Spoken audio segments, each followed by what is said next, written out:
Anakku sayang, jadikanlah nasihat yang aku berikan ini sebagai bagian penting dalam hidupmu. Senantiasalah berkata jujur. Bahkan, jangan pernah terpikirkan sekalipun untuk berbohong. Pergilah nak, semoga Allah selalu bersamamu. Dialah penolong dan pelindungmu.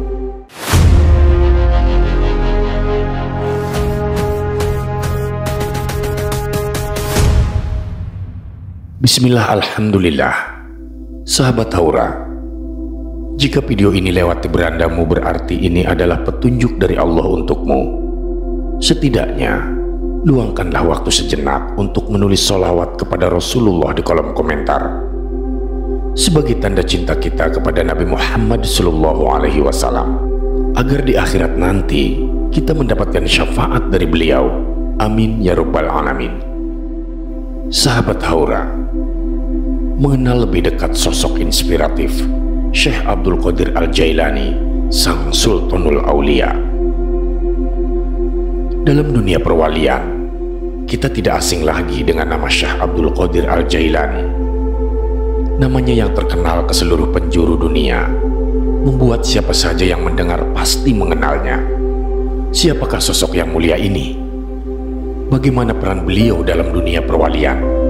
Dan apa rahasia di balik derajat kewaliannya? Beliau bernama Abdul Qadir. Nama kunyah beliau adalah Abu Muhammad. Beliau terkenal dengan gelar Muhyi ad-Din, Al-Gauth Al-Azham, Sultanul Aulia, dan lain-lain. Beliau merupakan keturunan Nabi Muhammad SAW, baik melalui jalur ibu Al-Husaini maupun ayah Al-Hasani, yang mana Imam Hasan dan Imam Husain adalah cucu Nabi Muhammad SAW. Ayah beliau bernama Sayyid Abu Salih Musa radhiyallahu anhu, dan ibunya bernama Syaidah Ummu Al-Khair Fatimah radhiyallahu anha. Sahabat, ada kisah menarik tentang orang tua Syekh Abdul Qadir Al-Jailani. Dikisahkan bahwa ayah beliau, Sayyid Abu Salih radhiyallahu anhu, pada puncak usia mudanya, beliau menghabiskan sebagian besar waktunya untuk berjihad di medan perang. Suatu hari, ketika beliau sedang beribadah di tepi sungai, beliau merasa sangat lapar. Hal itu dikarenakan beliau belum makan selama 3 hari 3 malam. Dan ketika rasa lapar itu melanda, beliau melihat sebuah apel yang terhanyut di sungai. Dengan segera beliau mengambil apel tersebut dan memakannya. Setelah memakan apel tersebut, tiba-tiba sebuah pikiran terlintas dalam benaknya, yaitu asal buah apel yang telah dimakannya. Beliau berpikir bahwa apel yang hanyut itu pastilah milik seseorang, sehingga pastilah ia memakan apel itu tanpa seizin pemiliknya. Dengan segera ia menyusuri tepian sungai untuk mencari asal apel itu. Ia telah berjalan cukup jauh hingga akhirnya ia menemukan sebuah kebun. Di sana ia melihat sebatang pohon apel. Dahan-dahan pohon tersebut menjuntai hingga ke tepian sungai. Beberapa buah apel dari pohon tersebut memang berjatuhan ke sungai dan terhanyut ke hilir. Setelah melihat hal itu, beliau segera memahami bahwa apel yang telah ia makan berasal dari pohon tersebut. Ia lalu mencari pemilik pohon apel yang dimakannya.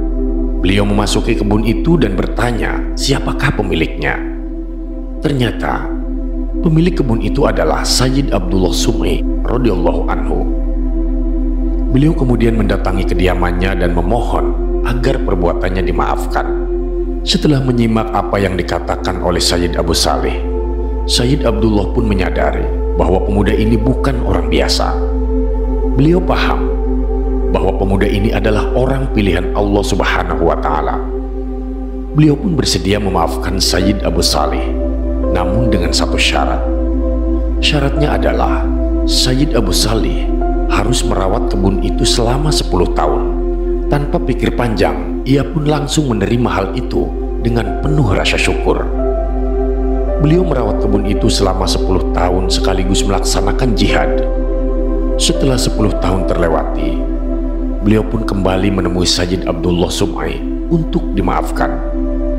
Namun Sayyid Abdullah Sum'i kembali memintanya untuk bekerja lagi selama 2 tahun yang lagi-lagi langsung diterimanya tanpa keberatan. Setelah 2 tahun berlalu, Sayyid Abu Salih datang kembali kepada Sayyid Abdullah untuk meminta maaf. Kemudian Sayyid Abdullah pun bersedia untuk memaafkan beliau dengan satu syarat terakhir. Mungkin bagi orang biasa, tentu hal ini akan membuat kita menolak syarat yang terakhir. Namun, tidak bagi Sayyid Abu Salih. Ia menerima syarat terakhir dengan lapang dada, yang mana syarat itu adalah ia harus menikahi putri Sayyid Abdullah yang buta, tuli, bisu, dan juga cacat kedua tangan dan kakinya. Setelah ia menikahi putrinya, ia pun masuk ke kamar pengantin untuk menemui sang istri. Akan tetapi ia terkejut saat melihat seorang wanita yang sangat cantik, tidak buta, tidak tuli, dan tidak bisu. Wanita itu mengucapkan salam dan menghampiri Sayyid Abu Salih dan tersenyum kepadanya. Seketika ia keluar kamar dan menemui Sayyid Abdullah dan bertanya kepada beliau mengenai putrinya yang cacat. Dengan tersenyum ia berkata, "Jangan khawatir, yang ada di dalam kamar itu adalah putriku. Kukatakan ia buta karena ia belum pernah melihat sesuatu yang haram. Dia tuli karena dia tidak pernah mendengar sesuatu yang dilarang syariat. Ia bisu karena tidak pernah mengatakan hal-hal yang kotor dan keji. Dan ia cacat karena belum pernah melangkahkan kaki untuk berbuat maksiat." Dan dari kedua insan saleh inilah Syekh Abdul Qadir Al-Jailani akhirnya terlahir. Silsilah keturunan Syekh Abdul Qadir Al-Jailani. Silsilah keturunan beliau berasal dari Sayyidina Ali bin Abi Thalib, melalui ayah beliau sepanjang 14 generasi, melalui jalur Al-Hasani, dan ibu beliau sepanjang 12 generasi melalui jalur Al-Husaini. Syekh Abdul Qadir Al-Jailani lahir pada malam 2 Ramadan 470 Hijriah. Kelahiran Syekh Abdul Qadir Al-Jailani ini membawa keberkahan ke seluruh penjuru bumi karena merupakan pertanda telah tibanya Sultanul Aulia, sultannya para wali, yang telah dikabarkan berabad-abad sebelum beliau lahir. Pada saat itu Sayyidah Ummul Khair berusia 60 tahun. Dari hal ini saja sudah menjadi salah satu keajaiban sang wali agung. Berikut adalah keajaiban-keajaiban yang terjadi pada saat kelahiran Syekh Abdul Qadir Al-Jailani. Pada malam kelahiran beliau, ayah beliau Syekh Abu Musa bertemu Rasulullah SAW dalam mimpinya. Sang Rasul berkata kepada Syekh Abu Musa, "Wahai Abu Salih, Allah yang Maha Kuasa telah menganugerahimu seorang anak saleh. Dia adalah kekasihku dan juga kekasih Allah Subhanahu wa Ta'ala. Dia adalah yang paling mulia di antara aulia dan aqtab. Ketika lahir beliau memiliki tanda tapak kaki Rasulullah di atas tengkuk beliau." Rasulullah SAW memberi selamat kepada orang tua beliau di mimpi mereka bahwa kelak putra mereka akan menjadi Sultanul Aulia. Dan pada malam kelahiran beliau, sekitar 11.000 anak laki-laki yang lahir di Jilan menjadi wali Allah. Beliau lahir pada malam Ramadan dan sepanjang bulan itu beliau tidak pernah menyusu kepada ibunya sejak waktu sahur, dan baru akan menyusu setelah waktu berbuka tiba. Dengan kata lain, beliau sudah berpuasa sejak usia bayi. Pada saat beliau berusia 4,5 tahun, sang ibu mengirimnya ke sebuah madrasah lokal di Jilan. Beliau menuntut ilmu sampai usia 10 tahun. Selama belajar, beberapa peristiwa menakjubkan terjadi. Setiap kali Syekh Abdul Qadir akan memasuki madrasah, terdapat sosok bercahaya yang berjalan di depannya, mendampinginya dan berkata, "Beri jalan untuk wali Allah." Suatu ketika saat usia beliau menginjak 18 tahun, beliau keluar rumah untuk berjalan-jalan di Jilan. Lalu beliau melihat seekor lembu di depannya dan berjalan di belakang lembu itu dalam beberapa waktu.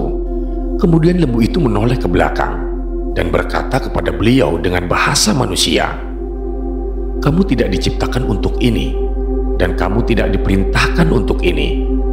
Beliau pun berlari pulang ke rumahnya dan bercerita tentang apa yang telah terjadi kepada sang ibu. Kemudian beliau meminta izin untuk merantau ke Baghdad untuk menyelesaikan pendidikan agamanya dan mencari lebih banyak lagi pengetahuan batiniah. Sang ibu yang telah berusia 78 tahun itu menyetujui permohonan yang mulia ini tanpa pikir panjang. Meskipun dengan berat hati, sang ibu tetap mengizinkan anaknya untuk menuntut ilmu dan berkata, "Anakku, almarhum ayahmu meninggalkan 80 dinar. Aku akan memberimu 40 dinar dan sisanya lagi untuk adikmu, Sayyid Abu Ahmad Abdullah." Kemudian ibunya menyimpan 40 dinar untuk Syekh Abdul Qadir di sebuah kantong dan menjahitnya di bagian bawah lengan jubahnya seraya berpesan, "Wahai anakku sayang, jadikanlah nasihat yang aku berikan ini sebagai bagian penting dalam hidupmu. Senantiasalah berkata jujur, bahkan jangan pernah berpikiran sekalipun untuk berbohong. Pergilah nak, semoga Allah selalu bersamamu. Dialah penolong dan pelindungmu." Lalu berangkatlah Syekh Abdul Qadir ke Baghdad. Setelah mengucapkan selamat tinggal pada ibunya, Syekh Abdul Qadir bergabung bersama sebuah kafilah yang berjalan menuju Yaman. Pada saat itu banyak orang bepergian dalam kelompok demi keselamatan diri. Saat mereka melewati rimba raya, kafilah tersebut diserang oleh 60 perampok. Ahmad Badawi selaku pemimpin perampok itu adalah orang yang sangat kejam. Para musafir saat itu tidak ada yang membawa senjata untuk melawan mereka. Seluruh orang di kafilah tersebut ditahan dan diambil hartanya, kecuali Syekh Abdul Qadir. Hal itu dikarenakan para perampok menganggapnya tidak berdaya dan tidak punya harta. Namun beliau berdiri menghampiri mereka dan berkata pada perampok itu, "Aku mempunyai 40 dinar." Para perampok pun mentertawakan apa yang dikatakan beliau, karena mereka menganggap bahwa beliau itu bohong. Beberapa perampok lain bertanya kepada beliau apakah ia memiliki harta, dan beliau selalu menjawab dengan jawaban yang sama. Akhirnya mereka memeriksa jubah beliau dan menemukan 40 dinar yang tersembunyi di bawah lengan bajunya. Ketika menyaksikan hal itu, Ahmad Badawi sang pemimpin bertanya, "Wahai anak muda, tidak ada satupun dari kami yang tahu bahwa kamu memiliki uang. Lalu, mengapa kau malah memberitahu tempat persembunyian uang itu?" Kemudian Syekh Abdul Qadir pun menjawabnya, "Saat saya akan berangkat untuk menempuh perjalanan ini, saya berjanji pada ibu saya bahwa saya tidak akan pernah berbohong. Bagaimana mungkin saya bisa melanggar janji ini hanya karena 60 perampok?" Mendengar hal ini, Ahmad Badawi sangat malu dan menangis. Dalam tangisnya ia berkata, "Wahai anak muda, kau sangat taat kepada ibumu. Alangkah hina diriku. Bertahun-tahun aku telah mengingkari janjiku kepada Allah." Setelah mengucapkan kata-kata ini, sang pemimpin perampok itu menjerit dan menjatuhkan diri ke kaki Syekh Abdul Qadir, kemudian memohon ampun atas segala dosanya. Saat melihat kejadian itu, para perampok lain pun melakukan hal yang sama dan bertaubat dengan tulus. Mereka pun mengembalikan harta yang telah dirampas kepada para musafir tersebut. Dikisahkan bahwa taubatnya para perampok itu sedemikian ikhlas, sehingga mereka dikaruniai wilayah berkat sodakoh dari Al-Gawd Sultanul Aulia Syekh Abdul Qadir Al-Jailani. Dan kejadian itu merupakan kali pertama taubatnya sekelompok pendosa yang terjadi melalui tangan sang wali Allah. Dan dari menepati janji inilah salah satu penyebab kewalian Syekh Abdul Qadir Al-Jailani. Setelah menempuh pendidikan di Baghdad, beliau menuntut ilmu di Jamiah Nizamiyah yang tersohor dan merupakan pusat pendidikan dan ilmu keruhanian di dunia.